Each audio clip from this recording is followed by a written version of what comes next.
Hey guys, Mr. Happy here, and welcome to Mondays with Mr. Happy, aka Mr. Happy Monday. Sorry if I seem a little bit out of it. I've only been up for like 30 minutes, about 8:30 in the morning right now.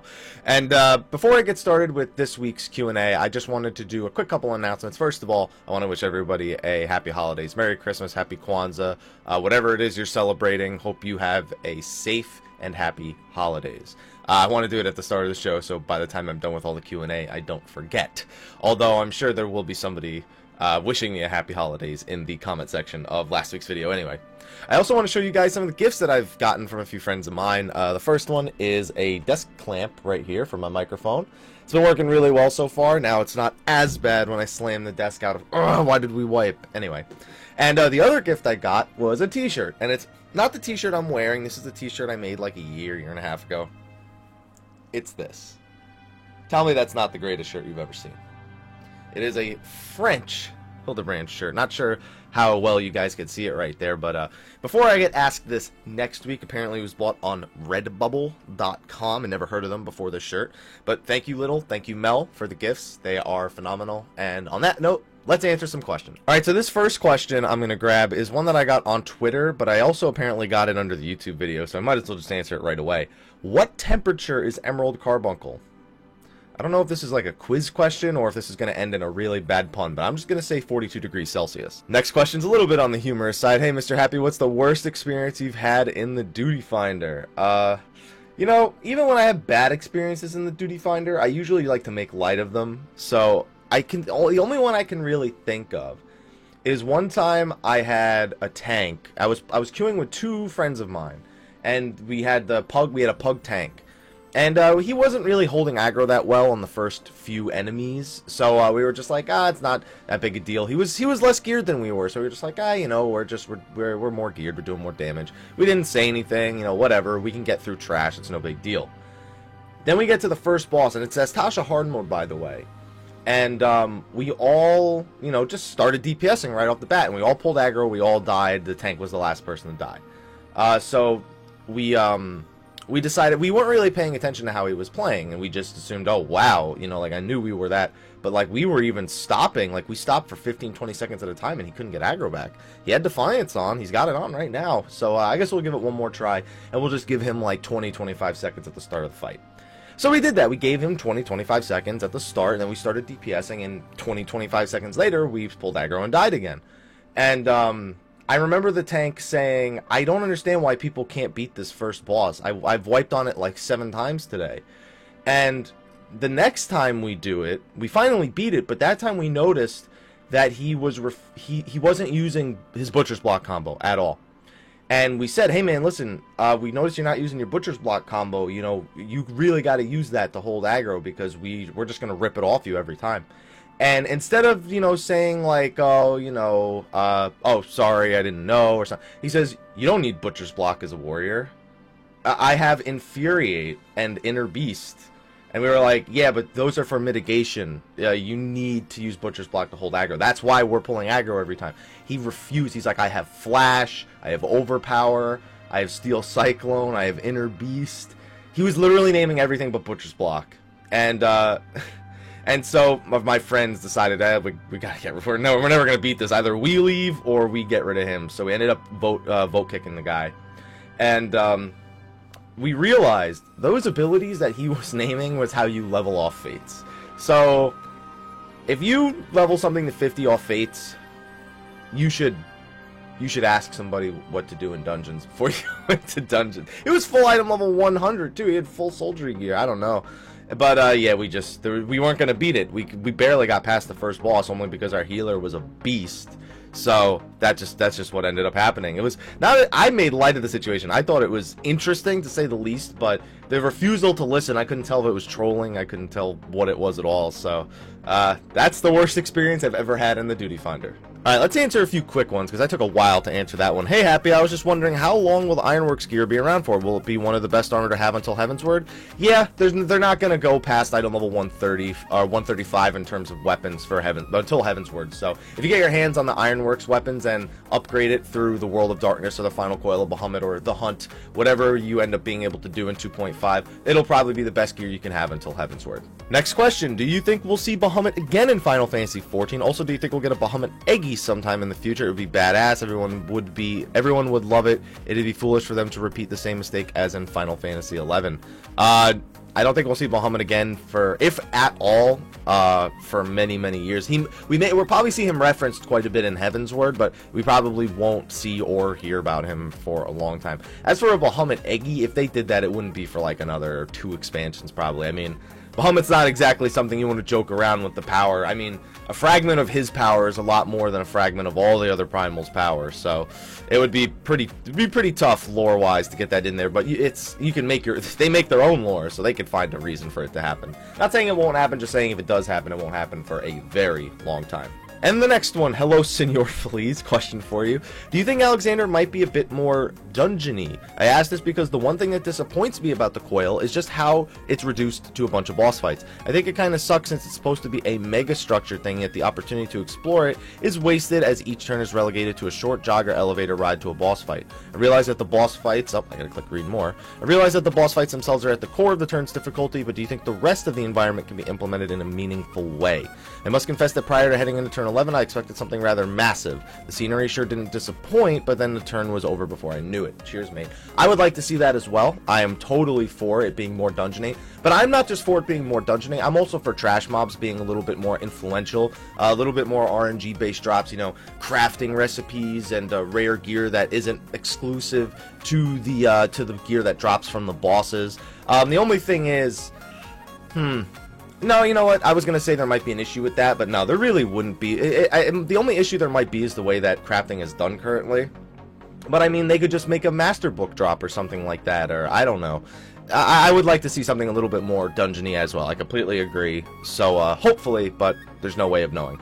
Next question, Mr. Happy. Why is it not possible to craft high-level gear? What is the point of crafting class if you can't make good gear? Crafting classes can make some of the best gear in the game. 3 of Ninja's best in slot is actually pentamelody crafted gear. 2 of Bard's is, and honestly, I wouldn't be surprised if all of Summoner's was item level 110 crafted gear. Just for the sheer, you know, customization of stats, they hold they're very potent. Also, vitality accessories, or not even just vitality, the right side accessories were mandatory to beat Binding Coil of Bahamut for the first, you know, month or so. You needed at least 1 or 2 of them, maybe even 3 in the first week or 2. But crafters can make a lot of good things. I mean, they make the potions, which are huge money makers. They make buttons. You can make, I was gonna say buttons in a blanket, but that's far from the food that you'll probably be crafting now. You can craft all kinds of food. You can craft furniture. You can craft vanity stuff. You can craft plenty of things, and some of that gear does happen to be best in slot due to itemization issues. But crafters, until they start making crafting materials drop in the end game raid, not World of Darkness, which is getting, you know, they're gonna get item level 120 weapons probably, if I had to guess from the crafting. I doubt they'll be item level 130, but you never know. Until like Binding Coil, or in this case Alexander in Heavensward, actually get crafting materials dropping inside of them, crafters probably won't ever be able to craft those kind of things. I mean, and it doesn't make sense that you're able to craft the best gear in the game, in my opinion, because you don't need it, and you're not really using it for all that much. You know, beating the hardest content in the game to get the best gear makes the most sense. That's why I think it's only okay if crafters can make gear from materials that drop inside of the final coil of Bahamut. That way it involves crafters and battle classes in a more meaningful way. But as for just crafting the highest level gear and then having no need to ever do the endgame raids, that would probably not happen. If you're looking for just like aesthetics, they can already do that pretty much with the gear that they have now, and then there's gear that's aesthetically pleasing in other places. So I just don't think it's right for crafters to be able to make best in slot gear, unless that the materials drop inside of the hardest raid. I'm pretty adamant about that. So they can already craft some best in slot stuff. So I don't really know what my final answer would be. That's probably why, because they want people to be rewarded for completing the hardest content in the game. Although, some would argue, leveling all your crafters to be a 4-star crafter is the hardest content in the game. Let's move on to the next question. I don't really have a great answer for that. Alright, next question. Hello, Mr. Happy. What are your thoughts about the 8-man raids? Now that they announced 3 new jobs for Heavensward, that'll be a total of 13 different jobs. That would mean 5 jobs will be benched if the balance is not perfect. You already have the undesirable jobs for certain fights, some jobs not being as good as others. The only job that's really undesirable anymore is Summoner. Dragoon is not necessarily undesirable, they just don't bring anything extra, whereas Summoners just they get MP starved, and it's really sucks for them. If they ever have to do a single raise, their damage is just it just plummets. Summoners need something done now. Now that Dragoons have been fixed, now that the melee DPS and Black Mage have all gotten their change, Summoner needs something meaningful. More meaningful than Ifrit getting 5 more potency on 2 of his abilities like the last change Summoners got. As for 3 new jobs being 13 total, I'm actually very interested to see this, because I've always thought that the 10-man raid size was better, not because World of Warcraft does it, but because Yoshi P has expressed interest in eventually doing a hybrid type job, and I think that 1 hybrid, 1 DPS, 1 healer, and 1 tank is just such a weird place to put it, you know? I feel like having 2 DPS, 1 hybrid, 1 healer, 1 tank would probably be the best way to go about it. So I think that we may eventually see 10-man raid sizes, but I don't think it's going to be that big of a deal. Some people will choose to bring Astrologian. Some people won't care what they bring. Some people will just bring whatever the 7 other members want to play and work around it. We really need to know more about what the 3 new jobs do before we can really decide if this is an issue that needs to be addressed, or if it's just going to make for some interesting choices for groups. This next question is a personal one. Hey Happy, I was wondering what MMOs or other games did you play between 1.0 shutdown and 2.0 launch? That's a good question. I honestly don't even know. I probably bounced through a bunch of games, single-player games mostly in that time. I'm sure, maybe I went back to WoW for a little bit. I don't really know. That's between, you know, towards the end of 2012 till August 2013. Oh, man, I really have no idea. I got nothing. I'm sorry. I'd probably resub to World of Warcraft about that time. No, because that's when MoP was coming out. I didn't care for MoP. I have no idea. Maybe I just sat and stared at a wall all day, because I have no idea. Mine is blank like a wall. So, that's my answer. A wall. Next question. Hey, Mr. Happy. Question for Mondays with Mr. Happy. Do you think they'll lessen the books for Animus? I'm on Animus at the moment. I have raid weapons, but I want Relic to its latest form. But Animus is too much of a grind at 9 books, 900 enemies to kill. Thank you. Listen, the 900 enemies is the easiest part. Trust me. It's the fates that are the issue. Just because unless you get really, really lucky when you show up, or somebody in the area tells you how long ago it died, you're going to be there for hours and hours and hours. That is the worst part. I don't think they'll lessen it anymore. I think at this point they need to nerf the Novus step, which is really the step that I'd say stops more people than even the Atma and the Animus, because of people wanting to make the best possible relic. Most of the time people have to relegate their stats to something they don't even really want, just because they can't afford to go, you know, the full spec that they really want.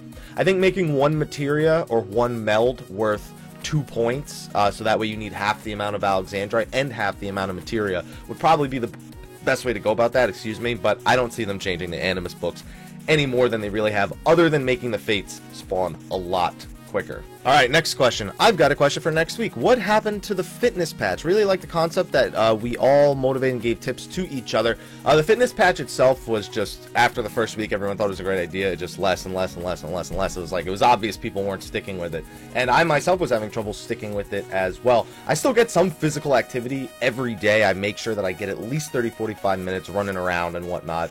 But I need to get back into it myself, because I'm not happy with this. I mean, it's not terrible, like, oh yeah, look, I can fucking, it's normal, like, this is like my normal body type, but I want to get back into when I was like 165 pounds, 8% body fat. I miss those days. So, in fact, you know what? I'm gonna work out today. Thank you. Alright, moving on. Hey, Mr. Happy, question for you. What is your opinion on the Zodiac weapons versus other weapons that are the same item level with relatively same stats? Do you think that Square Enix should give the Zodiac weapon something special, since they are relatively harder to obtain versus Tome and Coil weapons? An example being a potency buff for having a Zodiac weapon. That's the thing, though. Zodiac weapons aren't harder, they're more time-consuming. And that depends, because, like, I'm thinking about how long it took, how many hours it took to beat the actual coils, how many actual hours, not how many days, not how much money it cost, the actual amount of effort that went into, you know, beating coil each week and then waiting for the RNG drops to finally come in. Honestly, I probably spent more than 100 hours in the final coil of Bahamut, and that's about how long it took me to do the entire Zodiac quest line. So I don't know. I think that they need to start experimenting with additional effects on weapons, and since they're going into Heavensward and this stuff's all going to become relevant by then anyway, they should just go a little crazy with the weapons. I know we're getting even more weapons in 2.5. We're going to get the next step of the Zodiac weapons in 2.51. We're going to be getting the World of Darkness weapons. I'm sure there's going to be something else. Start experimenting with them. Try and begin balancing these things so that you can start adding. It's one of the biggest player demands is more interesting stats on gear. So I would love to see that as a base added to the game, more interesting stats and gear, and then give the Zodiac weapons some sort of unique effect that isn't available on other weapons. That I am okay with, but only if it's a system that's already in the game. Just randomly throwing a better stat on top of the weapons may not be the best way to go. But you got to keep in mind that if you do make a proper Zodiac weapon, it will be best in slot for you. Just by the time it's best in slot, it won't be best in slot for very long. That's the only issue. So I would just like to see more interesting stats on gear anyway, to answer your question. Next question. Hi, Happy. My main is Black Mage, but instead of using rings I should use for my class, I use tank rings for the extra vitality, which has stopped me dying loads of times. Because I put all my skill points into intelligence, does it matter if I use the I-110 tank? You shouldn't be using tank rings. If you're gonna use vitality rings, you should buy the item level 90 int rings and slot vitality onto them. That is your best bet. But you should don't use tank rings.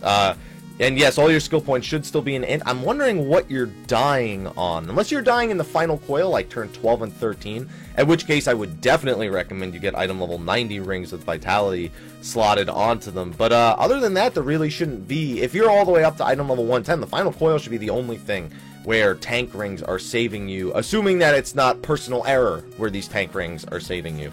But I would recommend using the mage rings. Item level, if you're really that worried about the vitality, get item level 90 rings, crafted rings, and slot some vitality and whatever else you want onto them. That would be the way better option than just straight up using tank rings. And the next one, do you have a preferred mount? You know what? I gotta go with my bomb chair because it's my swag chair. Although I do have the Garuda pony now. So, you know what? It's either Fat Chocobo or my swag chair. So, one of the two. Alright, I'm only going to answer 2 more questions because I've been answering quite a few these past few weeks, and I have some other things that I got to work on today. So, next question. Hey, Mr. Happy, if I remember correctly, Square said a long time ago that the gun job was coming in 2.5, but everyone's talking about the swap between 2.4 and 3.0. Is Square still going to make 2.5? They're still going to make 2.5, but they never said the gun job was coming in 2.5. They started talking about the gun job the same time they started talking about the dagger job, but they never said that the two were going to be coming at the same time. Technically, it's only about a 6-month difference between the two, so it's not that far apart. But people got this idea into their head that because they mentioned them at the same time, they have to be coming out at the same time. Listen, if that was the case, we should have had add-ons God knows how long ago, because we've been waiting a pretty long time for add-ons. And there's things they talk about all the time. Gold Saucer they talked about before the game even came out. They talk about features a lot ahead of time. So yes, 2.5 is going to be coming out. We don't know the release date yet, but it's not going to have the gun job in it.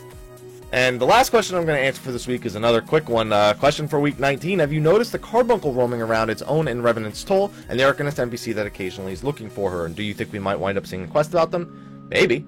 I've seen it plenty of times. I always just assumed it was some sort of attempt to make Revenant's Toll look more alive, but who the heck knows? I mean, a lot of people want that carbuncle while still as a summoner. So I know lore-wise it doesn't make much sense, but they still want it, so maybe it has something to do with that. I got no idea. Maybe, maybe not. But that's all the questions that I'm going to answer for this week. Thank you, everyone, for asking all the questions that you did. Be sure to ask them for next week as well in the comment section of this video. If I missed one, be sure to let me know. Also, guys, just want to do quick announcement. I still have Mr. Happy shirts available on the store. I've sold 70 of them so far, last I checked, and they're going to be available till January 1st. I also have an Amazon store open now, that if you're somebody who shops through Amazon anyway, if you just go through my store, it helps support the YouTube channel, helps support the stream. If you're not somebody who uses Amazon, you don't have to do it. I'm not going to tell you to do that. But anyway, guys, thank you for watching the video, and I'll see you guys next week for episode 20. Happy holidays. Take care.